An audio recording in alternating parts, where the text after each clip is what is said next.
Hi, checking. Just let me know via the chat if you can hear me.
We will start the broadcast in about 3 to 4 minutes. Hoping people can hear me. If you can, just type in the chat that you are able to hear me. Thanks.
Okay, let's get started. Good morning, one and all. I do realize we're still just starting off the semester, and so participation levels are still on the lower side, but hopefully, you can hear me clearly.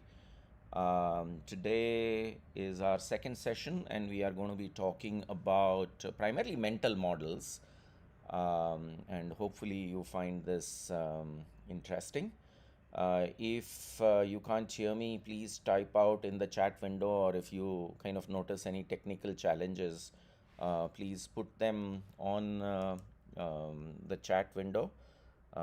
It is streaming, so there is a little bit of a delay between when I'm speaking, like right now, and when you are able to hear. So there will be a delay of about 12 to 15 seconds, but that kind of comes with technology to some extent. Yeah. So let's get going.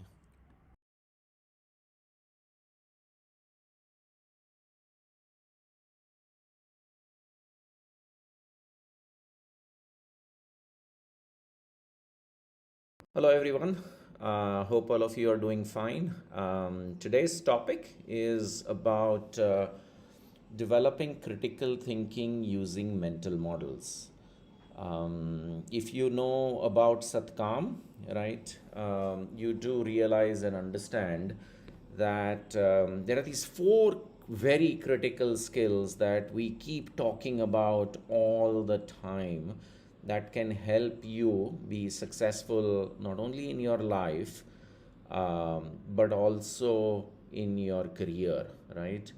And so, if you remember the four, um, right, it starts with being curious and inquisitive. The second one is about this topic about how do you develop critical thinking.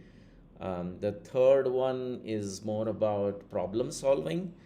And the fourth one is about being able to articulate your thoughts so that others can understand. Yeah. So now going to the second topic about critical thinking. Let's just do a quick agenda setting, right? So today, first, I'll spend some time to do a quick recap of what we covered in the 2 hours last semester, which was introducing the concept of critical thinking. And then we will go through and talk about mental models. And for the session today, we are going to be covering five of the some of the most popular mental models that are out there for you to kind of understand and hopefully start utilizing them. Yeah. So that's the topic for today. Just to reiterate some of the points again and again, right? Besides the fact that we talk about these four particular skills, hopefully you also remember that these are skills that you aren't going to be able to, like, learn overnight. You aren't going to be able to, like, go to a class and suddenly become good at it, right? We keep talking about these are skills that are compounding in nature, that you really need to practice every single day, right?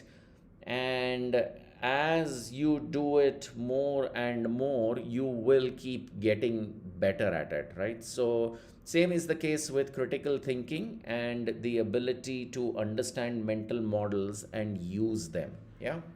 So let's keep moving, right? So, firstly, just a quick recap for the 2 hours. I have put up a QR code, which is a link to the live recording of the session last time. So, if any of you are interested and want to watch that video again, whenever you get time, you can click on it. It's available in our YouTube channel, and you can watch it to kind of spend more time in case you missed it, or in case you want to revise it, or get a little more familiar with some of those things, right? And the main things that we had covered in that video, just as a quick recap, is what are the main things that actually stop us from becoming good critical thinkers, right? So, firstly, what is critical thinking? Yeah. Maybe I'll pause over here and get some responses to see if you remember what does critical thinking mean. Yeah. So, any thoughts, any ideas? Are there people from our past session? When somebody says critical thinking, what do you think about? Right? What is critical thinking? You can type out uh, on the chat as to, for you, what does critical thinking mean, and why does critical thinking, why is it a good skill to have? Where do you use this concept? Anybody has any thoughts? Anybody? Some of you hopefully did sit in on our previous session. Just type it in to the window, right? But critical thinking is essentially a skill that will help you make better decisions in life, right? So we all will go through life where there are many, many um, opportunities, many, many decisions that we have to make. And you will observe that some people and some companies are always very successful, and they are probably successful because they are able to make good decisions, right? So yeah, I think somebody has posted over here, critical thinking is the ability to really analyze and evaluate. Yeah, so those are a couple of the first steps that are involved when you develop critical thinking, right? And as somebody else says, decisions by considering multiple perspectives and logical reasoning. Very good. Good responses over here. I'm glad to see some participation and activity. So, as some of you have hinted, yeah, critical thinking is really the ability to take a step back, not jump to decisions, understand what is the problem that you are trying to solve, collect as much data as you can, analyze all the information that you have, and then move towards decision making, right? So that is kind of critical thinking. And in our last semester, we actually talked about some of those things and some of those techniques, if you remember, right? And today we are going to be learning the fourth technique that we had talked about last time, which is around mental models. So, but good to see at least a couple of people being responsive. I just wanted to continue encouraging more of you to participate and give your responses. There's no right or wrong answer per se, right? So, all right, let's continue.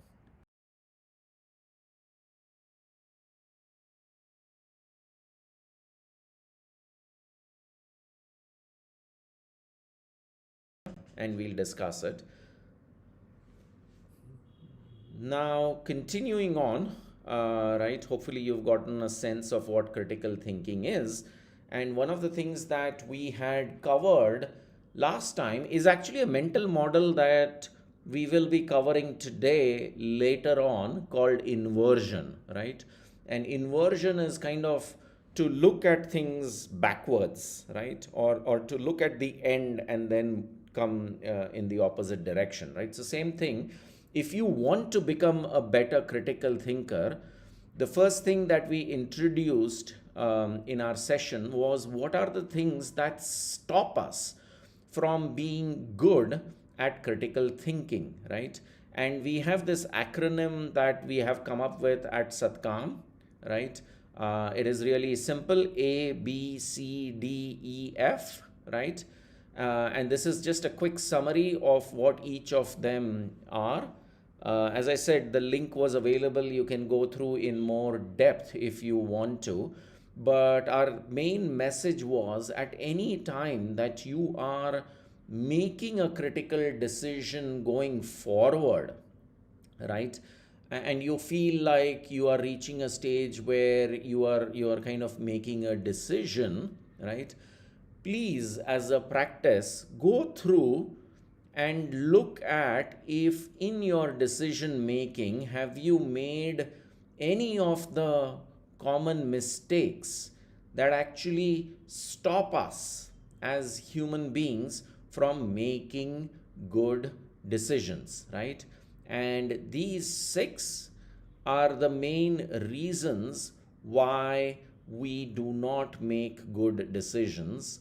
Obviously, I'm not going to go through and cover them because we covered this in last semester, and you can go through them to get a better understanding. But just to reiterate, anytime you're making a very important, a very critical decision, or finalizing on certain things, make sure you are not subjecting yourself to any of these problem areas that might be stopping you from making a good decision. Yeah. The next thing that we covered were like the three different approaches of how would you present your decisions in an official setting, right? And there were multiple options that are available, right? One is, let's say you have three options that are available, right? So you might say, I have option A, option B, and option C. And for option A, the pros or the advantages are these things, the disadvantages are these, and same thing goes for option B and C.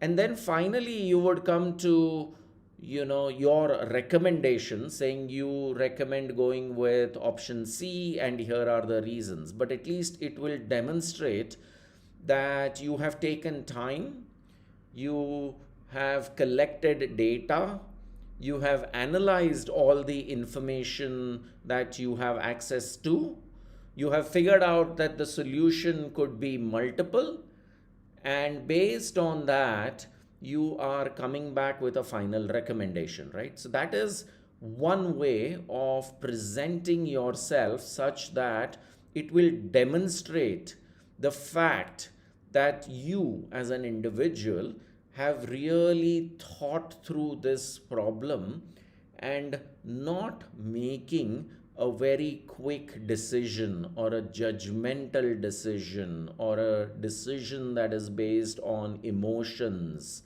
right? Because remember, there are no prizes for being the fastest decision maker, right? People who are successful are people who make better decisions, who make good decisions, right? And so our goal is to become good at making decisions and not necessarily fast, right? The second option was, how can you kind of compare, contrast, analyze, categorize, and evaluate, right? And I think the examples that we had covered last semester were all around, maybe you can do this exercise with the world wars that have happened, World War One and World War Two, or you could do the same exercise for your smartphones, right? Which is, how can you take an Android and an iPhone and do a kind of a compare, contrast, analyze, and so on, right? The third approach that we briefly touched upon was weightages, right? Which is depending on, just before you kind of even start analyzing the data, right? And you are evaluating multiple options, right? Let's say you are evaluating which cloud provider you want to pick. Do you want to pick Amazon, AWS, or do you want to pick Google, GCP, right? Right before you start your analysis, you kind of list down saying, here are the 15 criteria or 20 different criteria based on which I'm going to evaluate these two cloud providers, right? And then, depending on your situation, you would give weightages, right? So maybe cost is 20% weightage, ease of deployment is 8%, and accessibility to their technical team is 5%. So you list down all the various different categories. You give different weightages to show what is the most important versus the least important for you. And then you do a grading, right? Giving X number of points to each of the categories so that you finally kind of come to the decision, right? So, anyways, I think that in a nutshell is what we had covered in the last semester, right? Let me just take a quick pause before we move on to mental models. And we had just talked about the fact that we would be introducing mental models in the next session, which is the one today. But before we proceed to mental models, I'm going to pause and see if you guys had any questions or thoughts before we move on. Yeah. So hopefully you have a good idea in terms of the summary of what we covered in the 2 hours last semester about what is critical thinking, what are some of the techniques, the three techniques that are listed over here, approach 1, 2, and 3. And obviously, the largest or the best technique that is available to get better at decision making is what are called as mental models. and we'll now walk through that. But in the meantime, if any of you have any doubts or questions, or needed any additional information on what was covered in in the 2 hours last semester, please feel free to type in. Otherwise, let's get into one of the most exciting fields out over there, which, as you read more, as you get more familiar, as you start working in the industry, you will start getting exposed to what are called as these mental models.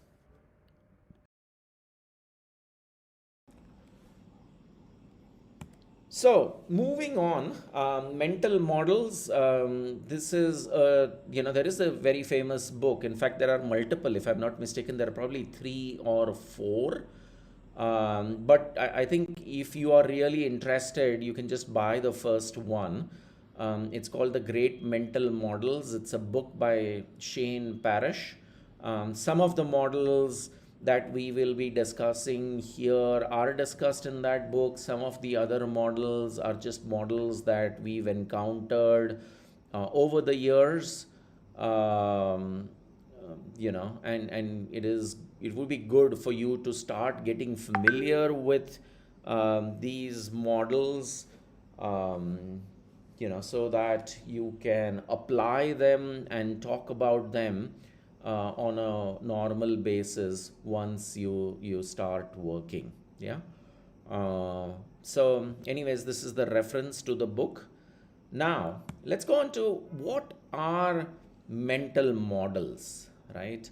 And here is kind of a definition. These are really, time tested ideas that have existed for many, many years, right?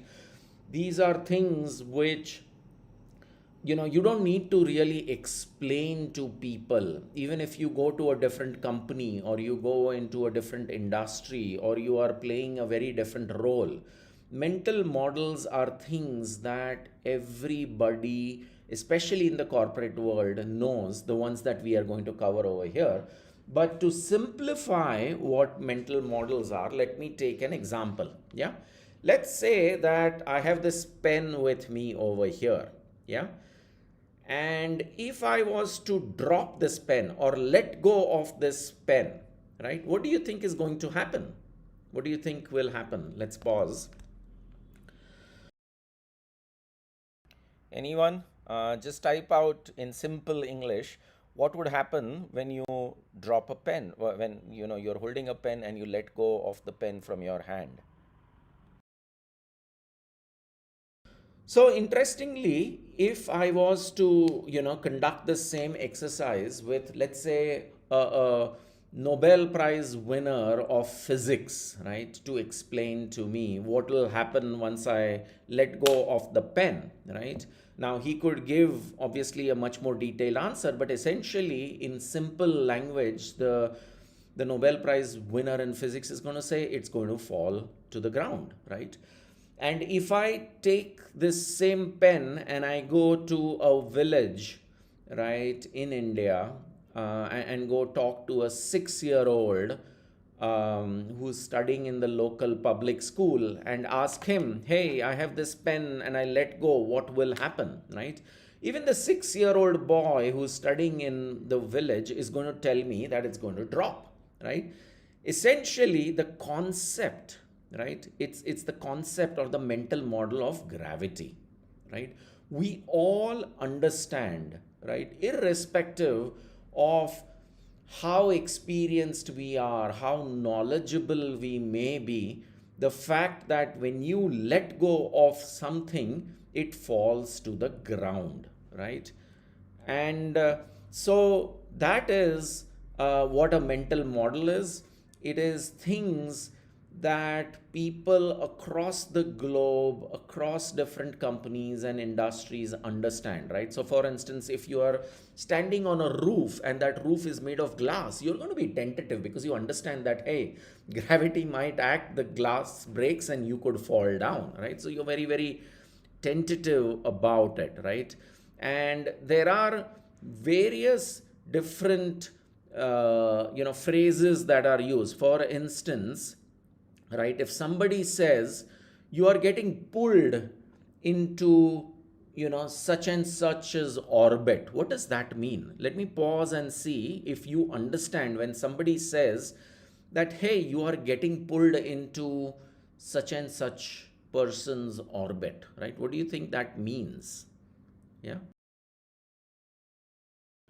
Anyone have any guesses or ideas about what that means? Just type it out based on whatever your understanding is. If not, it's obviously like a metaphor to being influenced by strong personalities. So, if you find yourself around a very strong personality and you start getting influenced such that whatever he or she says is the right thing, then people may say that you are getting pulled into that person's orbit, and that's what it means. So those are again mental models of, nobody needs to really explain to you in depth. There were flawed models, like if you go back and read many years ago, before kind of allopathy and medicines came about, there was a time and age when people used to feel that many people fall sick because their blood has been infested. And so the way to solve that is by bloodletting, right? Which is allowing a lot of blood to flow out of your body and you will be cured. So that was obviously a very flawed model till it was proven that you might be actually resulting in people's death by following that kind of a model. Right? And the other way of thinking about it is also there are maps, right? Maps are things that you basically follow to get from your source to your destination. Mental models are things that anybody can read and understand and help. You don't need to explain in depth what you mean by that. So anyway, models are essentially maps, right? They are not exact, they are not perfect. So a lot of these that you may see will not be exact, but they are maps that you can use to kind of navigate yourself in the world, right? The examples quoted over here are, if you remember, how does the world work, right? We, as people with a science and engineering background, will understand that, till around 1905 or, we used to think that, Newton's laws were what explained how the world functions, right? Till Albert Einstein came up with his, theory of relativity, right? Relativity. And so then we kind of use Einstein's theories to explain how the world works. Now, who knows? It's quite possible that in a few years, maybe somebody else, right? Because there are still some things we don't understand. We are trying to use what Einstein kind of tried to explain. But maybe there might be a newer model that comes about that tries to explain how the world works, right? So that's just an example.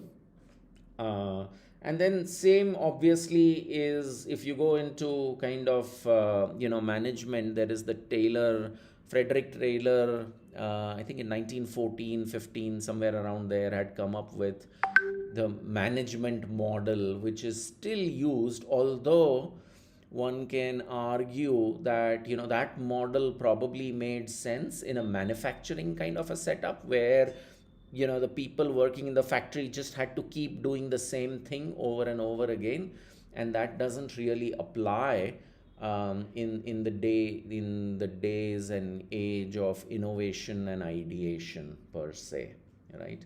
So anyway, so hopefully that gives you a sense of what mental models are, right? And I'll pause If people have any questions, or if we want to discuss this a little more before we move to the first of the mental models that we want to introduce you to today. All right, so moving on, let's move to the first mental model, kind of theoretically. Obviously, we've already talked about, gravity is a mental model, Newton's and Einstein model. When you say, people will understand it. But another term that is very commonly used is what is called as circle of competence, right? And I feel like the word itself probably gives away, but let's pause and see, what do you think when somebody says you should operate in your circle of competence? What do they mean by that? Anyone, please type out whatever comes to your mind with regards to circle of competence. If somebody was to come to you and say you should operate, or you should work, or you should function in your circle of competence, what would that denote or mean to you? Type it in the chat window. Again, as I have been saying continuously, there's no right or wrong answer. Please participate so that you get a sense, and can understand some of these things.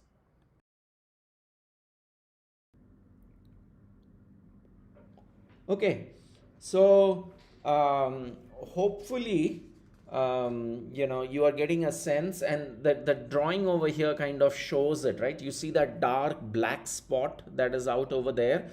That's kind of, you knowing, you as either an individual or you as a company knowing what are your strengths, right? What is the core competency that you have, right? That you know in and out, that probably is considered your biggest strength, right? And then you have a larger concentric circle outside it, which is kind of, with the dots, where, maybe you're not an expert, but you know some things about it, right? And then there is this much larger white circle way outside, where you basically do not know anything about, right? And so, even as individuals, this is actually a very good principle to follow, which is, at any point in time, you as an individual, right, need to know what is your circle of competence. What is it that you are really, really good at, right? And then you there are areas where you know a little bit about, and then there is something that you don't know about, right? And knowing and identifying that, right? Because as Thomas Watson, as is quoted over here, kind of kept saying, right, that my strength is the fact that I only play or do things where I know I'm good at it, right? To give you an example, for instance, right, there is a fad these days about, everybody, in the months of May, trying to go to like Everest base camp, and a lot of people actually trying to, rich people who are trying to, climb Everest, right? Now, obviously, because you have money, you can pay the poor Sherpas money and climb up, right? But the reality is, there have been hundreds and hundreds of people who have died on the path to Everest, right? So, ideally, you want the climbing of the Everest to be restricted to people who are naturally mountain climbers, right? Not people who are actually in this white circle, right? So there are some who obviously are in the black spots or the dots, right? Where they've done some mountaineering, some climbing, and so they are comfortable, but they have enough money so they can. And then there are the super rich people who, even if they don't really and are not really good at mountaineering, just because they have so much money, say, oh, I'm going to, climb Everest, right? And then you end up in many kinds of accidents and situations that you see, right? uh, Same is the case these days with startups, right? It has kind of to some extent become a fad that everybody, wants to venture into going into startups, right, or building a company. But the reality is there is a very, very small group of people who have that strength of starting something, starting a company, innovating, building a company, right? And there is a reason why, so high number of startups fail, because everybody feels that they should be, going and working in a startup or starting their own startup, or so on. And then everybody wants to become a Mark Zuckerberg, but really there are very, very few who have that, right? So understanding your competency, right? Knowing what is your strength, right, is very critical. And as an individual, right, your goal in life should be firstly identifying what that black circle is for yourself, right? Identifying what is the dots outside, and then every year trying to make that black circle bigger and bigger, right? And then that outside, the second concentric circle also bigger and bigger, right? When we say become curious about things and get, become a little more knowledgeable, that essentially is your ability, right, to grow that circle bigger and bigger, right? And the question is obviously, why should you do that, right? Because we've kind of listed the reasons we feel that you should know about circle of competence, you should know about your areas of strength and where you operate, right? Because that is the way that you can avoid costly mistakes, right? Because if you start making decisions about things which you are not fully sure, you just know at a very high level, you don't have the knowledge or you don't have the depth of understanding, right, on a particular topic, on a particular technology, and you still decide or make decisions, right, then you might be making mistakes, right? And then obviously if you operate in areas of strength, knowledge, depth, right, you obviously are going to be, more efficient, more productive, be able to get more done than your peers or your competitors. And so the chances of success, the chance of being confident, right, is increasing as you continue to operate in these areas of competence, right? So circle of competence is the first mental model that we wanted you guys to be aware of, right? And then the question comes in, okay, how, if, for whatever reason you are having to work because you are working in a company, right, and you need to operate outside your circle of competence, right? First and foremost is understanding that, hey, I really don't know much about this topic. Yeah. So I better take time to learn about it, to figure this out, to understand it more, right? Go do more research. Take time. Find an individual who is probably an expert in this topic. Go talk to them, watch some videos, and from being in the full white, at least get to a stage of where you have dots, right? And using experts out there, either in your company or people that you may know or in your network, and approaching them and talking to them, right? And we see this when we talk about startups. right? A lot of founders actually do take this step of reaching out to other people who have been founders in their previous life and talking to them about, their ideas and their challenges and seeking advice and mentorship, right? So that is something that you should do, right? Like real world examples we've quoted, right?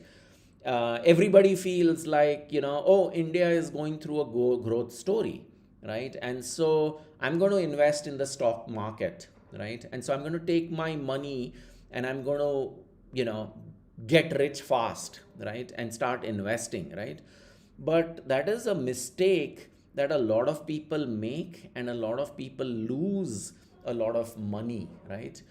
You really need to study the stock market, study the company that is of interest, analyze all the information, data, their revenue numbers, their growth numbers, their press releases, their competition, their market, right? Before you just decide and say, I'm just going to invest in this company. Yeah. So be aware of this, right? Right, in terms of the circle of competence, right? And here's another example. What do you think is the circle of competence for Google, for a company like Google, right? What is their area of expertise and how do you know that, right? Let me pause and let's have a discussion about, Google's circle of competence. So, what do you think is the area which would be considered the circle of competence for a company like Google? Just type your responses out into the chat window. Um, I'm sure people will have different opinions, and there probably are at least two or three major areas which would be considered the biggest strengths or the biggest circle of the circle of competence for a company like Google. So let's see what you guys have to say. Anyone wants to type this out? I do realize, unfortunately, because we are using kind of OBS and we are streaming this, there's kind of a gap. I'm not sure what Prabhu means by NVIDIA. My question really was about what is the circle of competence for a company like Google?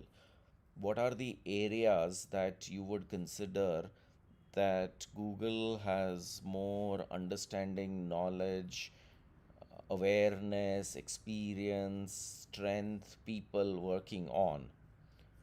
And I'm sure, as I said, there are probably two or three. Some people may say it's search, Google search, because that is the one area where Google continues to dominate. The other is the fact that probably some may say with Gemini and AI and the amount of research, Google's core strength is over there. One could argue because there's a fair amount of competition from people like, either a DeepSeek or OpenAI and so on. Um, so but Gmail is more of like an application. It's not like a circle of competence per se.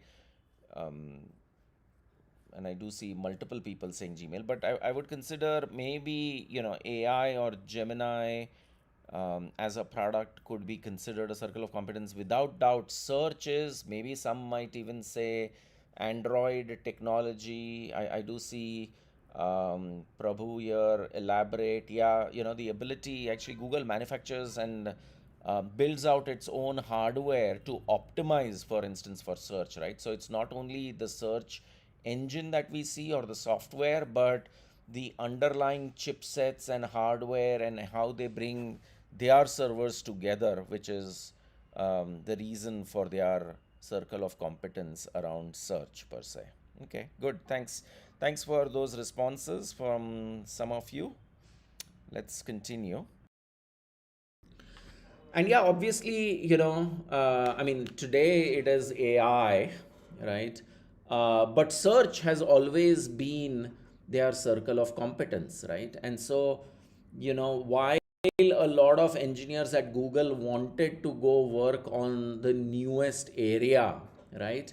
You have to realize that their best engineers, some of their best people, always continued working on search, even 10, 15, 20 years after search had been launched, because that was their area of competence, right?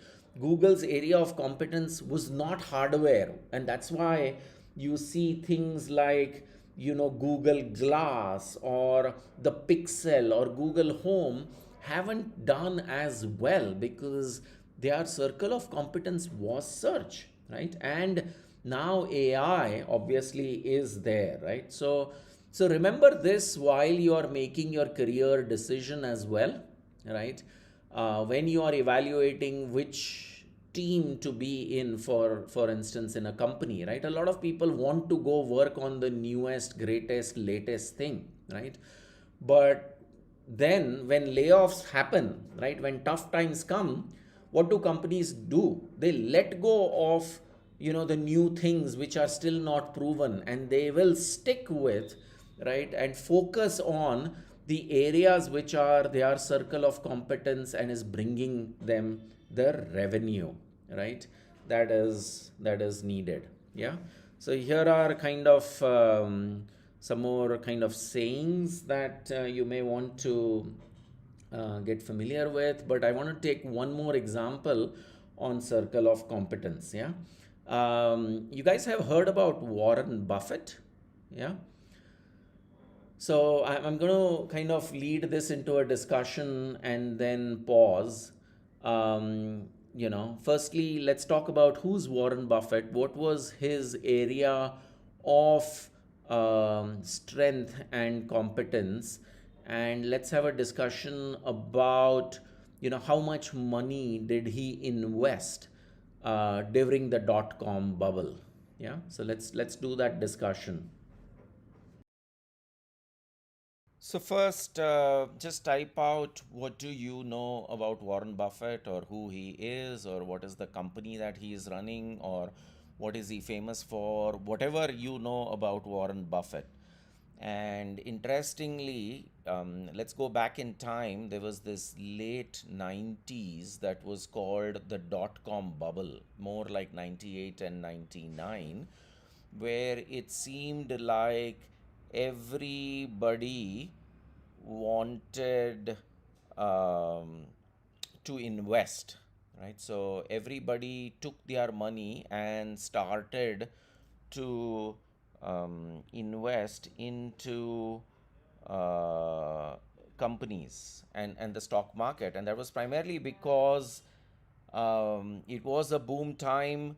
Any company that was being started had the name .com, pets.com, grocery.com, were all becoming very very very profitable, and everybody wanted to invest in it, right? So here you have Warren Buffett, who is regarded as one of the biggest investors in the world, who has billions and billions of dollars to invest, and the whole world is investing billions of dollars. But what do you think, or how much money do you think Warren Buffett invested in the late 90s in all the technology companies? These were the times where Amazon and so many other companies had started. So in your opinion, just type out how many dollars you think Warren Buffett may have invested into any of these companies totally. And interestingly, obviously, while we do have a lag, I'm not seeing a response yet, but he actually invested $0 when the whole world was investing billions and billions of dollars into the stock market in the late 90s.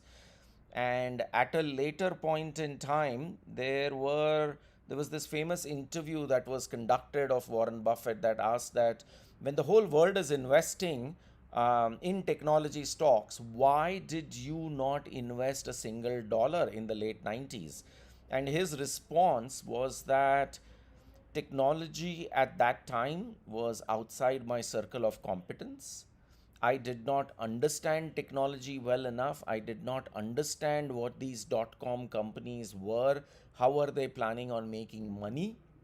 And hence, despite all the euphoria, despite the fact that everybody was investing, I stayed away because I only operate in things that I understand. Right. So that's a pretty amazing example of what you should try and emulate in your life as well.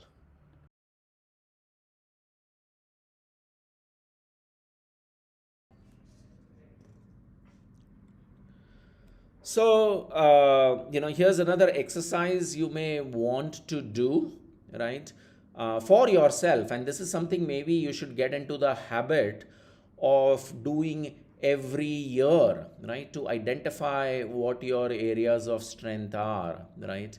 And then the reason why, right? One very funny example is given over here, right? If you were to talk about everyone and their driving skills, right, it's very famous, right? When you ask people, are you an above average driver, an average driver, or below average, right? Typically in surveys, almost 75 to 80% people will say they are better than average drivers. Imagine that 80% people think they are better drivers, right? No wonder we have so many accidents, because everybody feels my circle of competence is driving. I can drive very well, and so nothing is going to happen to me, right? And yet, every single day we see around us people, driving on the wrong side, fairly stupid, getting into accidents, and all of that. So, I think driving is a perfect example where a lot of us have this feeling that we are a much better driver than all the other people on the road, and everybody thinks like that. Yeah. So that's circle of competence, the first mental model. And let's move ahead to the next one. Okay, so the second mental model that some of you might have heard. Have you heard the term Pareto principle? Or have you heard 80/20? Yeah.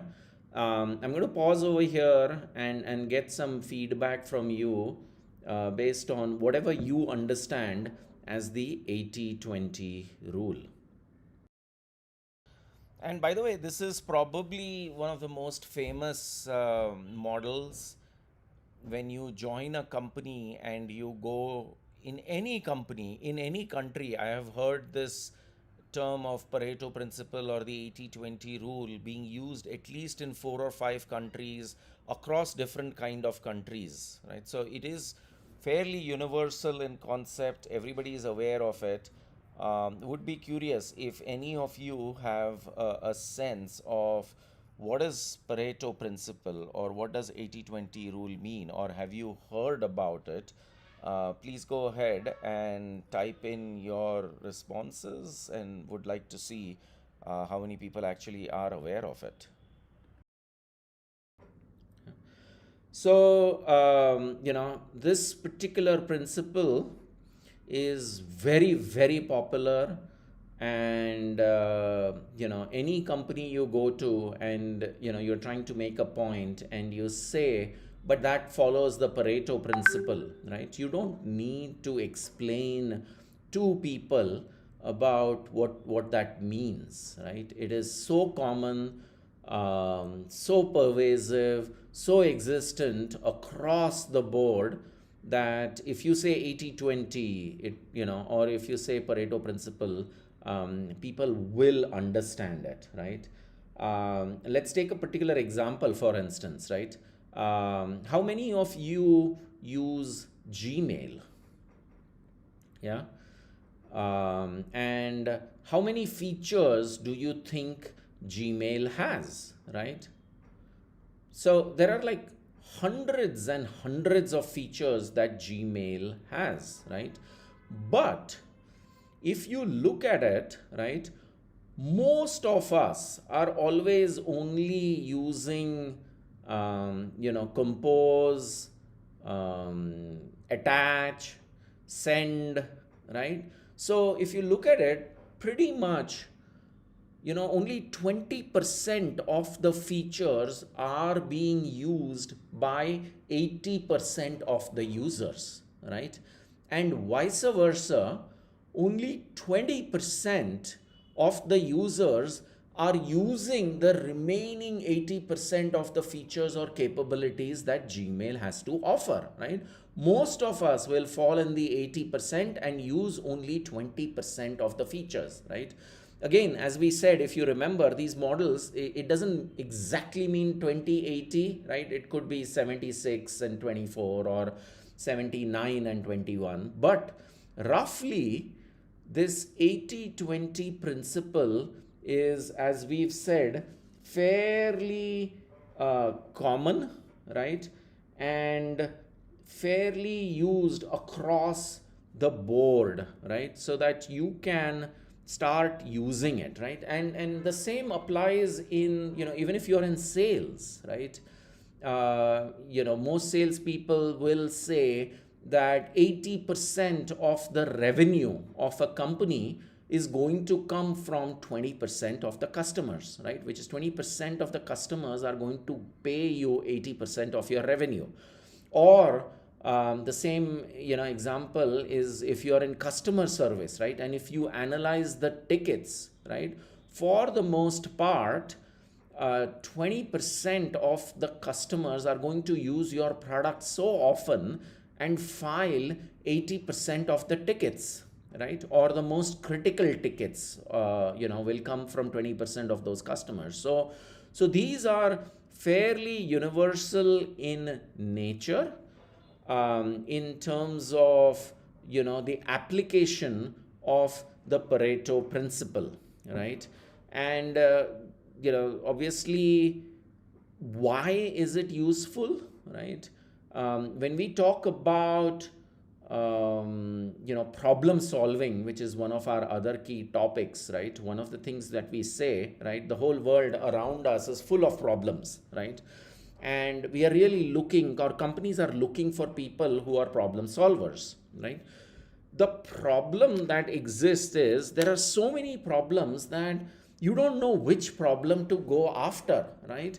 And the Pareto principle, or the 80-20 rule, is a phenomenal tool that is available to you that can help you prioritize, right? Which is the problem that I should go after, right? Because I could have thousands of problems, but the reality is, right, only very few are contributing to most of the dissatisfaction of my customers, right? So I need to figure out, and using Pareto principle, right, you can do an analysis and thus go through an exercise of prioritizing which areas or which tickets or which customers that you should focus on, right? So the Pareto principle is one of the best tools that exists for analyzing your data and helping you prioritize. And obviously, once you prioritize and figure out which are the key big areas to focus on, right, it brings in efficiency, right? And then finally, right, resource allocation, right? For instance, right, in any company you go to, there are three things that are always pulling at each other. There are three big constraints that exist, right? What do you think are the biggest constraints in most companies, right? Let's pause and see if you guys can tell me what are the three biggest constraints that exist in the real world. Anyone have a sense when you say constraints for anything to get done? These three primary constraints are always pulling at each other and not allowing you to finish or get things done. What things are the constraints that you believe in terms of any kind of a project, whether it is a technology project, whether it is building a bridge kind of a project, everything is determined by these three particular constraints. Please type in whatever your thoughts may be. Time, very good. Bharat says time, which is every project, there is a time, right? It's not unlimited time that you have. So, very, very true. Time is one of the biggest constraints. It's not really efficiency per se. Efficiency is how you get things done or how efficiently you get it done. But a good attempt, Prabhu. Any others? So, there's time which is pulling you in one direction. What are the other constraints that are there with regards to projects that we are working on? Um, what do you guys think? Let's have more responses. I'll actually wait for people to share their thoughts. We've established time being like when does it get done? Budget, awesome, right? Budget, because no project that you are doing has unlimited budget. And budget can equate to the number of people you have, the type of resources you have, the compute power you have. So we got two of them, which is time, how much time, when do I need to finish it? Budget means how much can I spend on it? And what is the third thing that is going to pull it in the different direction, right? With regards to getting projects done. We got two, which I'm very thrilled. Accuracy of the project, like in ML kinds, not necessarily, Prabhu. Again, as I said, this is with regards to any project. It doesn't necessarily only have to be technology, not resources either. Competitors need to stay ahead. Yeah, that is all true. But within a company, within a team, there are three things that are going to determine the success or failure of the project. How much time do I need to finish it in? How much budget, resources, people do I have to get it done? And the third one is, I guess, technically we would call it scope, or what needs to happen, how much needs to happen, because the scope can change, right? If I say I have to get it done by this date and I only have two people, then what can change is how much work gets done, right? So these three resources of time, budget, and scope are the three biggest constraints of any project, technology, non technology, anywhere in the world. And when you are trying to decide which one or which work or what scope should get done or how much time, this concept of Pareto principle can help you prioritize to see what should get done, right? So those are the three biggest constraints that are always running against each other. Yep. So, the three biggest constraints are always time, right? There is an end date, there's not infinite time, right? There is no infinite budget, right? There is a constraint of how much cost, right? And then there is no infinite people, right? There are X number of people, and or I guess people actually translates into cost, right? And the third constraint is actually scope, or how much work needs to get done, right? So these three constraints are always pulling at each other, right?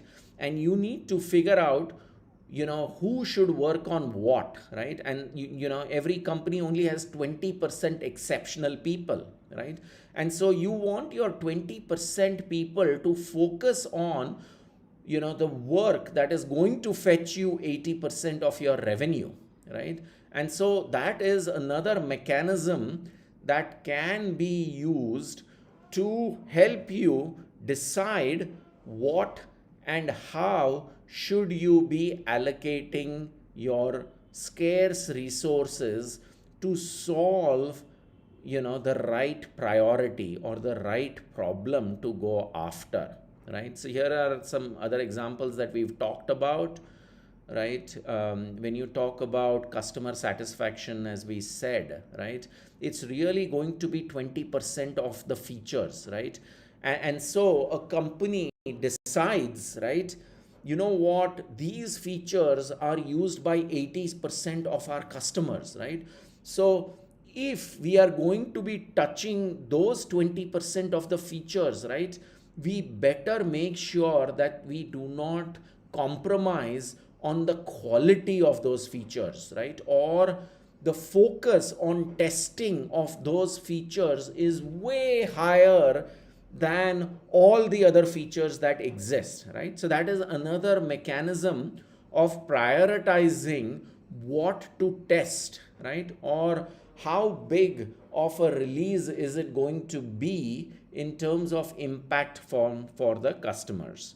So that's the second principle, or mental model, right? The first one that we talked of was, what was the first mental model that we introduced?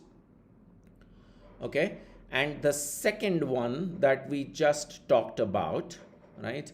And then let's move into the third mental model that we are going to introduce you to, right?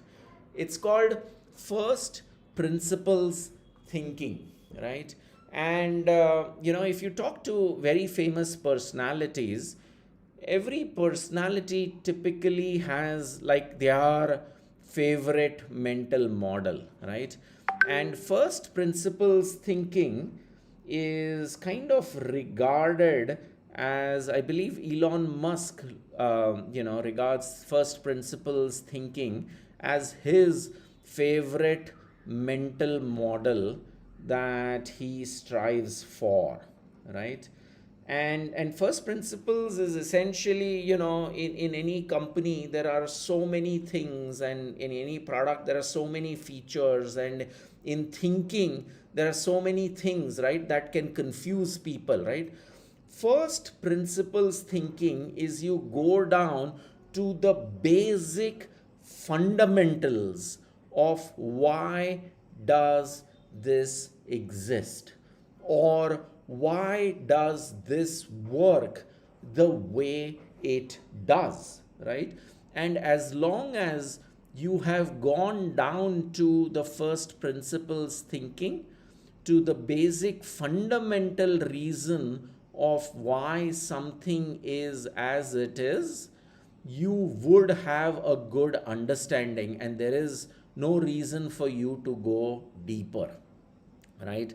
So if some of you, if you are book readers, I highly recommend this Walter Isaacson's biography on Elon Musk, where there are numerous examples that are quoted of how he used first principles thinking to challenge the status quo, to challenge what people believed this is how things are, right? So for instance, if I'm not mistaken, right, NASA had certain rules about, when you join two plates you have to use whatever, I mean, I'll just quote something, like 8 nails to join, nuts and bolts to join those, right? And he would question them saying, why do we need to have 8? Well, that's how NASA says it is. Well, but why does NASA say it is 8, right? And as he peeled the onion, which is what first principles thinking is about, right, he realized that, the material that was used at that point in time, when NASA established the rule that you have to use 8 nuts and bolts to join two plates, at that time the material for those nuts and bolts was not as strong as it is today, right? Now today, with the advancement of technology, with the advancement of manufacturing and stronger materials, you can actually achieve the same thing maybe with only 2 nuts and bolts, right? So that is what first principles thinking is. And a very classical example, right, is if you go to any company, right, and you ask the question, why do we do this, right? And if somebody says, oh, well, this is the way it is over here, this is the way we do it in our company, this is the way we do it in our team, right? That is a clear indication to you that you need to be questioning why is it, and try and peel the onion to understand why a particular rule is the way it is, right? Because the time the rule was made, maybe there were some other things which is why the rule got established, and especially in larger companies, right?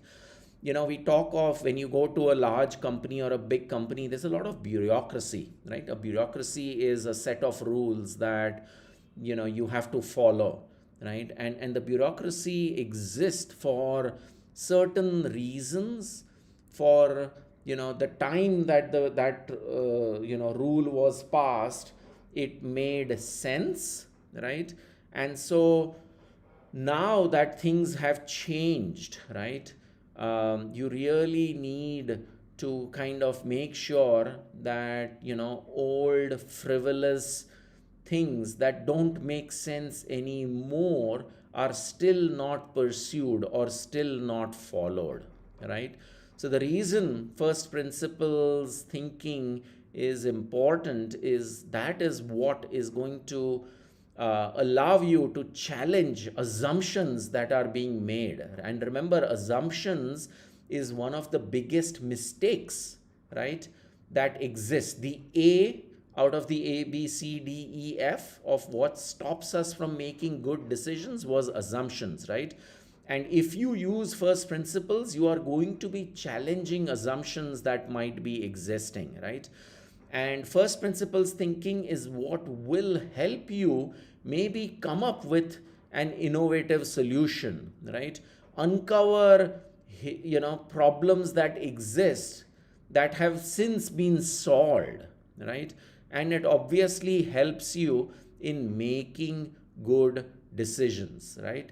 So as we said, first principles thinking is like peeling the onion, right, of uncovering things as they exist. And let's take a couple more examples, right? For instance, right, before I go there, let's talk about, you know, why do you think, or what can cause a human being to die very instantly, right? What if you take away from a human being will cause him or her to die, right? So just type out what we are thinking of, or what we are trying to ask is, what, when, uh, in terms of first principles, what causes death for a human being when he or she doesn't get it? What is the first thing, the fastest thing, the quickest thing that if a human being doesn't get, they will die? Just put in your responses based on whatever you remember from your biology classes in school was the first principle of immediate cause of death for a human. Lack of what will cause that? Oxygen, very good. So we got a couple of people who got that answer right. What is the next thing? What is the next thing after oxygen? Let's say you continue getting oxygen, but what if you don't get for a longer period of time will then result in death? And what is the third thing after that, which is, oxygen you don't get, you'll probably die very quickly. And then something else that you don't get, you will die next. And then you can live longer, but, so we are again trying to understand what are first principles in terms of biology. There, Naveen got it. Water, right? Water would be the next one. So we did oxygen, we did water, and then what is the third thing which will food? Very nice, right? So those are first principles. You don't need to be, explaining it. But that's a very good thing. Now let's go to another. Actually, I would love to hear and have a discussion in terms of time, right? what do you think could be a first principle of time? Right? What would be, and there are a few first principles that you can formulate about time. And that's why I'm kind of curious as to if you start applying yourself to say, with regards to time, the first principle states what, right? Um, Very simple thing could be time once lost can never be got back, right? Once you lose a particular time, a moment in time, it is gone forever, right? The second one could also be, you know, in terms of a day, all of us have the same amount of time available to us. So when we say there is somebody like an Elon Musk who's running 7, 8 different companies in very different areas, it's not that he's able to do it because he has more time in a day, right? He has the same 24 hours in a day that I have. He has the same 24 hours in a day that you have, right? So all of us have the same amount of time in a day. It just is, the question is, what do we do of our time and how well do we utilize our time, right? So time, interestingly, also can have multiple uh, first principles, so to say. But I'm glad and happy to see that at least a few of you got the answers very quickly and very well. So well done. Thank you. So, yeah, as we said, right, the first thing, right, is if you take away oxygen, right, they're going to die in the matter of, whatever, a minute, right? And then if don't drink water, right, for maybe a couple of days or so, the person is going to die, right? And then comes food, right? So the first principles is talking about, if you take away oxygen, they're going to immediately die. Then comes water, then comes. So those are basic principles that, you can go into why that can happen, but those are understandings, right? Let's talk about first principles of time. What do you think is the first principle of time, right?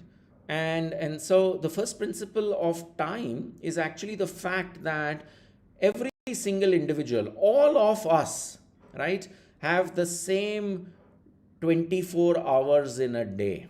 We all get the same amount of time every single day, right? The seconds are the same, right? Whether it is you, whether it is me, whether it is Elon Musk, right?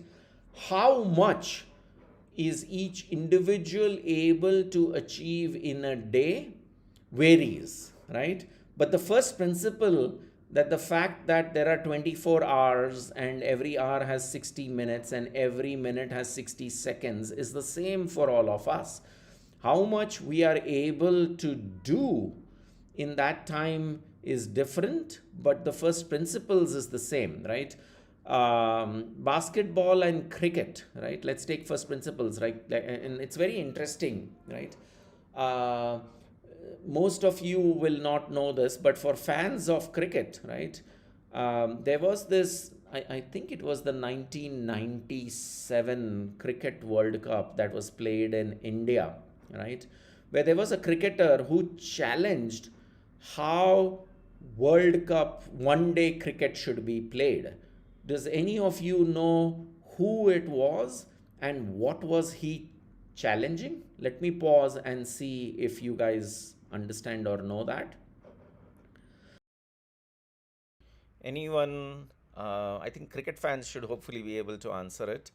97 World Cup, who changed how cricket is played in a one day game? Now it's very common, and obviously, when you see it, you will be like, so what's the big deal? That's how it's played.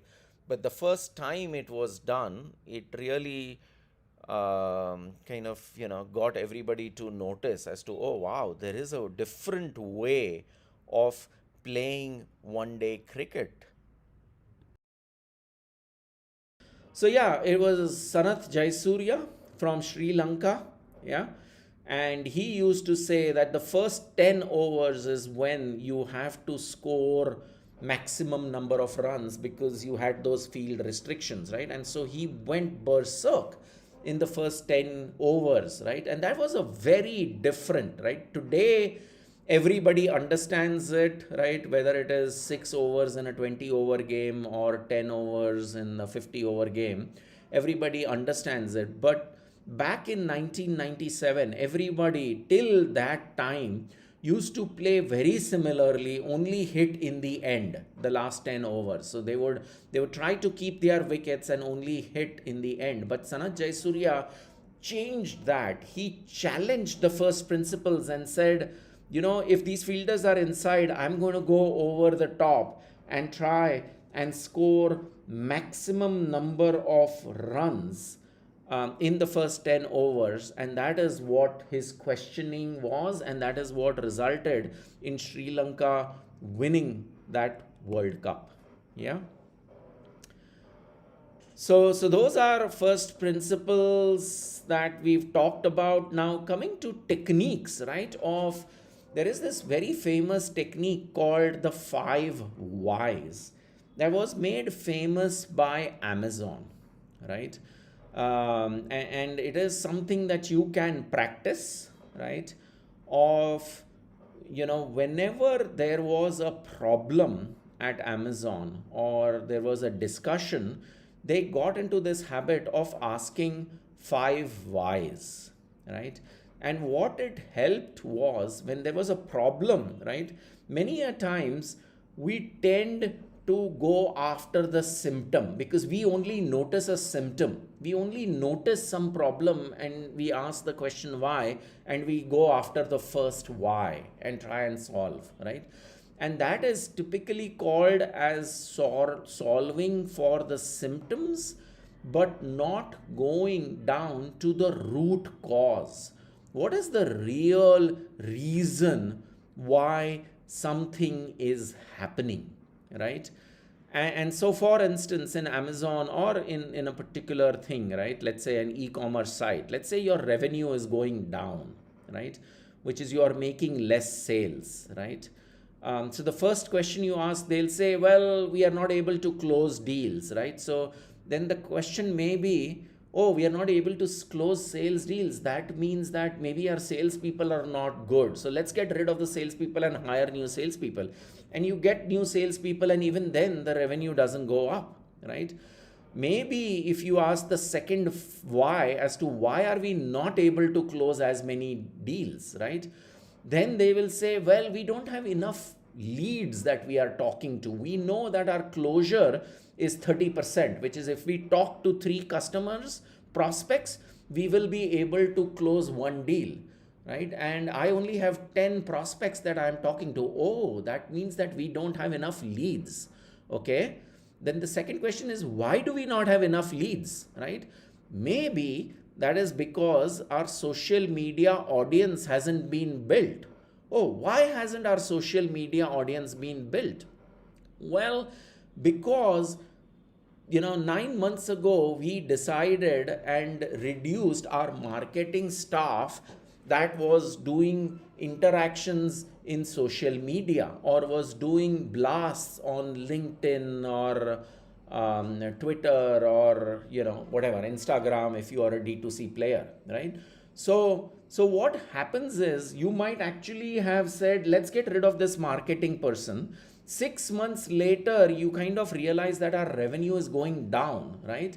And you don't get down to the real reason why the revenue started going down unless you kind of keep peeling the onion. Keep asking the 5 whys, right? So one technique that you can use to help you get down to the first principles thinking is adopting asking yourself 5 whys to get down to the root cause and thus identify the real problem that exists. Okay, so that's the third mental model of the day. Let me pause over here, do a quick discussion on any of the three, or if you could list down the three that you remember till date before we move on to the next one, which is second order thinking, right? Which is that, uh, in second order thinking, you typically think about a decision and decide, I'm going to go with A or B, right? But then you pause and just decide and go do A. But you never think about, okay, if I do A, what will happen? What could be the consequence? What could be the second level of consequence of my decision, right, that I have taken over here, right? And that is when you kind of realize that there could be other problems that come up, right? So you don't anticipate, right? You only look at the immediate results and don't go into what might happen because of that decision, and then because of that what might happen, and so on. Yeah, so there is this classical example about, I think, when the Britishers used to rule over India, there was this thing called the Cobra effect. Yeah, I'll pause to see if anybody knows about this particular storyline, which is a classical example of demonstrating not thinking about second order thinking. If you've heard about the Cobra effect, just type in yes, so that it'll be interesting to see if people have heard about it. But it's a very good uh, story. Actually, it's not a story; it's a real fact that had happened back more than 100 plus years ago. So the Cobra effect is a pretty amazing story, right? What had happened was there was a rise in the number of cobras in India, and a lot of people were getting snake bites, right? And so what the Britishers decided was that we need to reduce, right, the number of cobras in India. And so what we will do is we will reward people who bring us either a dead cobra, right? So if you bring into this such and such office, you know what, we will give you a prize, we'll give you some money, and thus people will start killing cobras, and because of that the number of cobras will go down, right? They never realized the fact that India at that time had become poor, because this is the 1920s and 30s, right? And so people were willing to actually breed cobras, right? Because they were like, man, if I grow 10, 20, 30 cobras every, whatever few months, and then I will take them, right? So there was unintended consequences of actually more cobras being born in India, because the Britishers thought that if we reward them, it'll reduce, right? So that is what is called as second order thinking, right? Where you don't think about what could happen, right? There is another example, actually, if you think about Airbus, right, where Airbus thought that, what, people are really looking for very quiet planes, right? They don't want too much noise, so that in long journeys they can actually sleep on the flight. And so Airbus came up with very quiet uh, engines, right? And what ended up happening was, now because it was so quiet, you know, the passengers could very loudly hear crying babies or adjacent snoring passengers, or the flush being used in a toilet, right? So the unintended consequences was people actually started noticing other noises which they had not noticed because of the constant hum of the engine, right, that was there. And it started actually making the flying experience worse, right? So that's kind of second order thinking, that you need to always think about, okay, I'm deciding this, but what will happen once that happens, right? And so, the advantages of second order thinking obviously is it can avoid the unintended consequences, which, and sometimes if the decision that you are going to make is going to take a long time, is going to involve a huge cost, is going to take hundreds of engineers to make those changes. You make those changes and then you discover the second order consequence of that. That's going to be extremely expensive, right?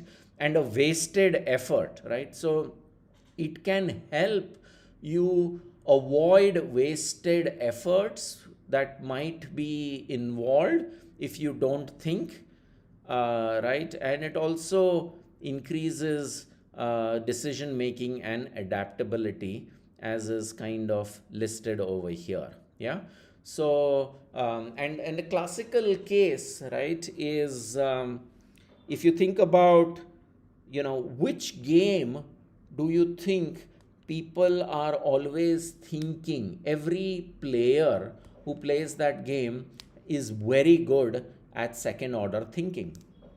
Let me pause. Any guesses? Please type out your answers in terms of, if you're playing this sport, you actually get very good at second order thinking. So if you maybe want to develop this skill of, thinking better, maybe you should actually start playing this game. Yeah, so, as is very evident, right? Every chess player, right? It is why are chess players different? Because you and me, who might not be playing chess every single day, right? We will just move this, right? While a chess player will actually say, okay, if you move that, I will move this. And if I move this, you are going to do this. And if you do this, then I'll do this, right? So they are actually playing 7, 8, 10 moves ahead, right?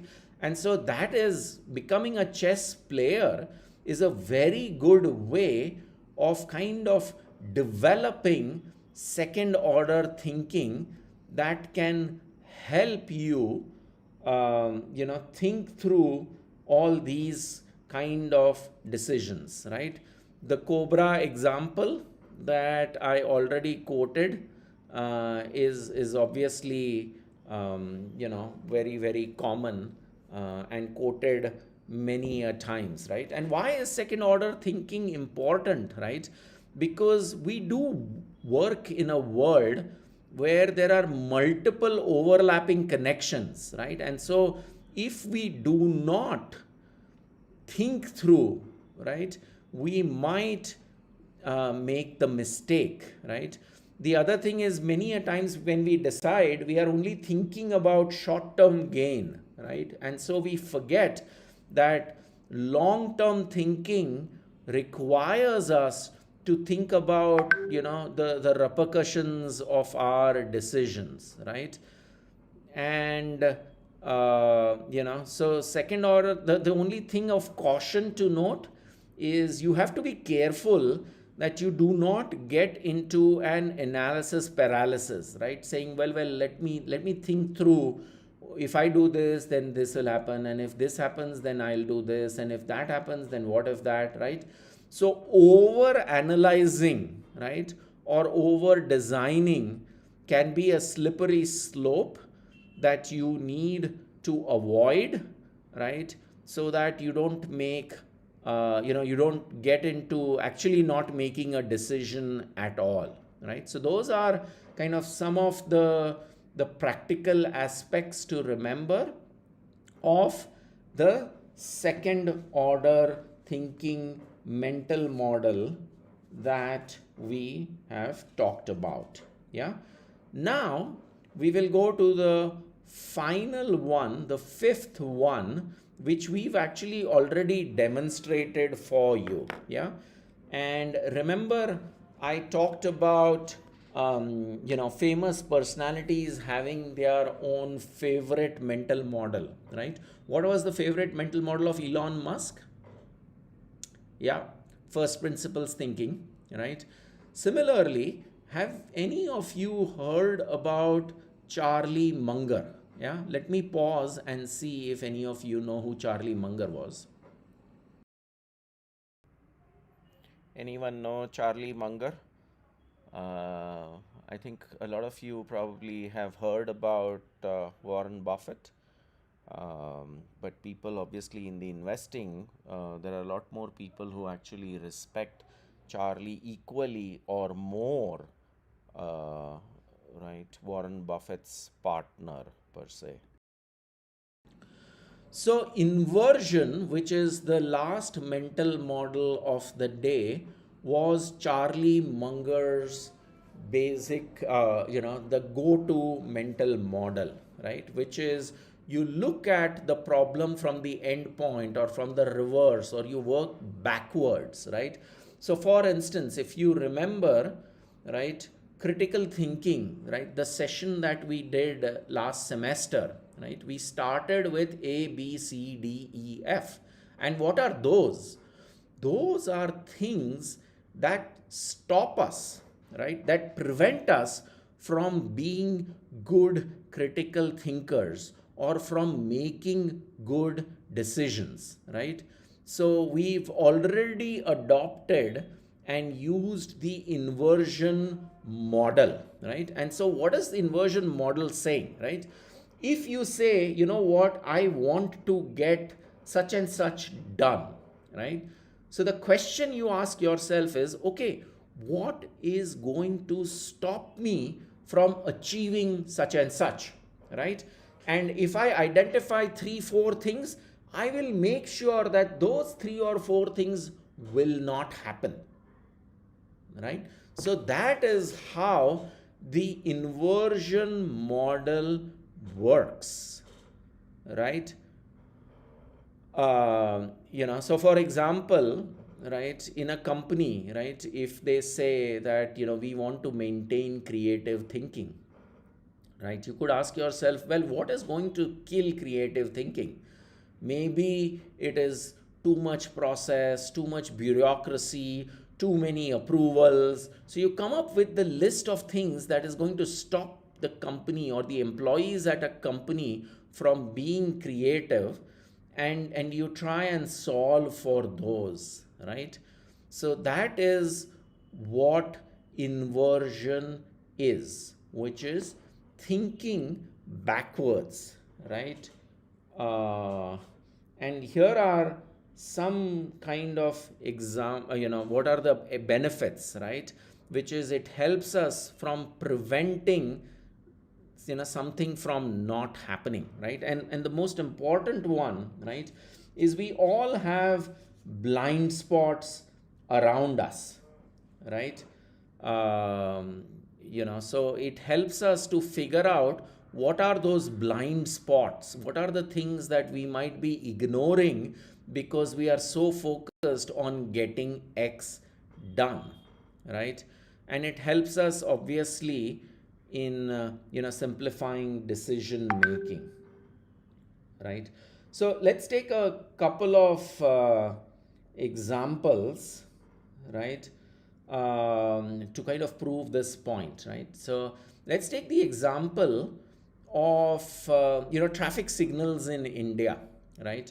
You all know that for whatever reason we are very impatient, right? And we jump traffic signals a lot. So, what discovery has helped solve that problem in India? Yeah, I'm going to pause and allow us to have a discussion of a particular innovation that came up in India that allowed allowed us us to to solve solve this this particular particular problem. problem. Anyone have ideas? You probably have seen that kind of a solution. Okay, Bharat is saying cameras. Yeah, cameras kind of help a bit, um, but it's a little more expensive. So you see them mostly only in tier one cities. But even in tier two and tier three cities, there is an easier solution that has been put into place at traffic signals, which has brought some order to the chaos of people continuously honking, breaking signals. Uh, anyone else have any ideas or thoughts that you have seen at traffic signals that might have alleviated the pain a little bit?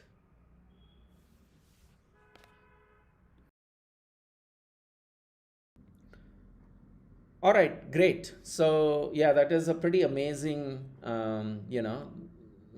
example that people just wanted to know how long do I need to wait. It wasn't that they had a problem to wait at the signal, right? It was the fact that I need to know how long, and then people will follow directions, right? So that should have given you a clue. There you go. I think Navneet got it, right? Timers. So you see this across the country a lot, right? There is a countdown timer that shows how many seconds before the signal turns green or turned red. A lot of times, what they found out was it was not that people had a problem waiting. People had a problem, not knowing how long I want to wait. And so the minute the timer was put out, I knew exactly, okay, I have to wait for 15 seconds. So I will wait for 15 seconds, right? So that has been a pretty amazing, kind of way of.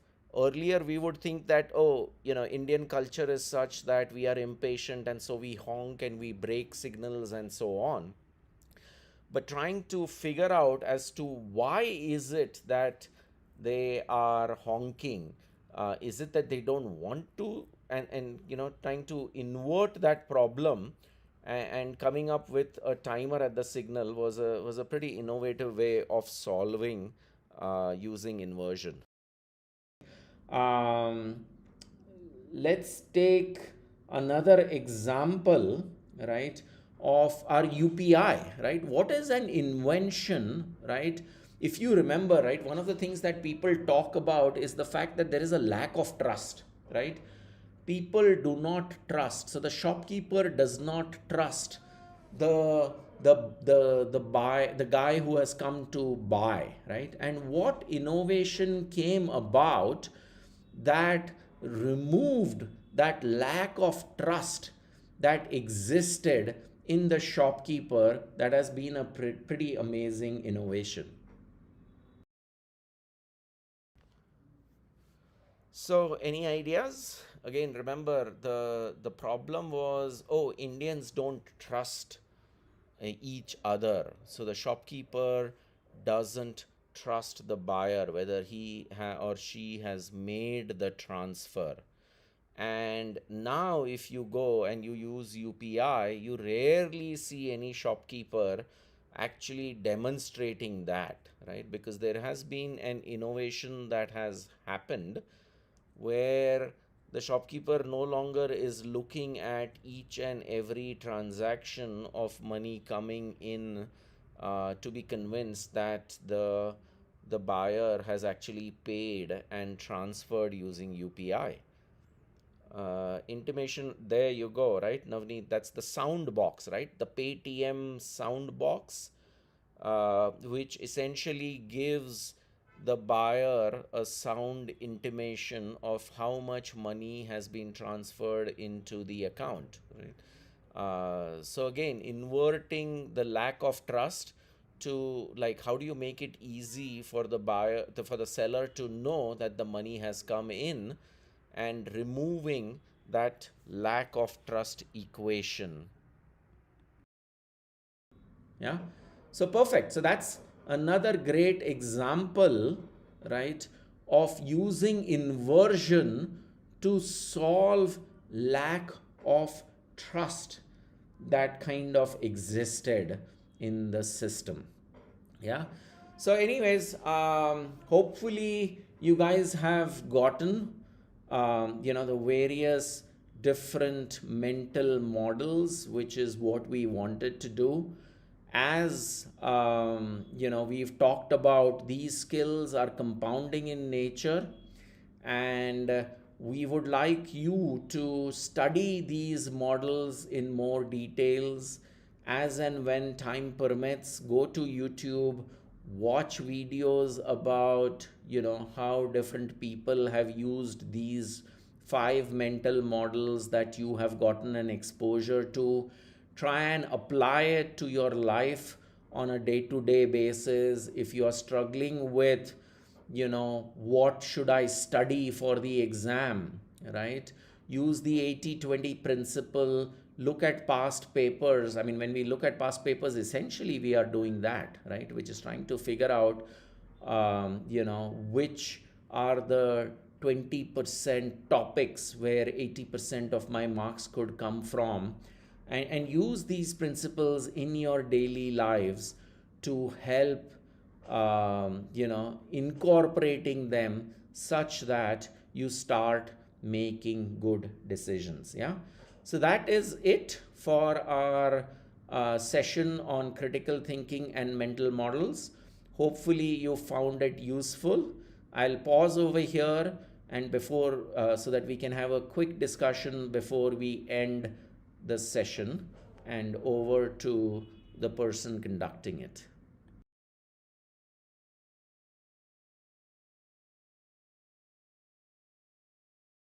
All right, folks. So, as we mentioned, I'll pause and wait for any questions that you may have on this particular topic. I know some of these topics are kind of, you will hear people say that, hey, you need to become good at decision making, but there's not going to be many people who will kind of sit and try and explain. So, we are taking fairly vague topics and trying to distill them down to help you understand. If you have any questions, thoughts, comments, please type them in. If not, we can end the session over here. Just like last time, we will be sharing a quiz link later today. Would encourage anybody who has listened in to try and participate and do those quizzes. Feel free to reach out to any of us, any of the Satkaam volunteers, if you want to have a discussion. Otherwise, I think we are done. I'm just waiting. I'll be online for another couple of minutes, maybe, to see because of the lag if there are more questions, and we'll try to answer. Otherwise, feel free to drop off and end the streaming. Thank you again, and have a great week.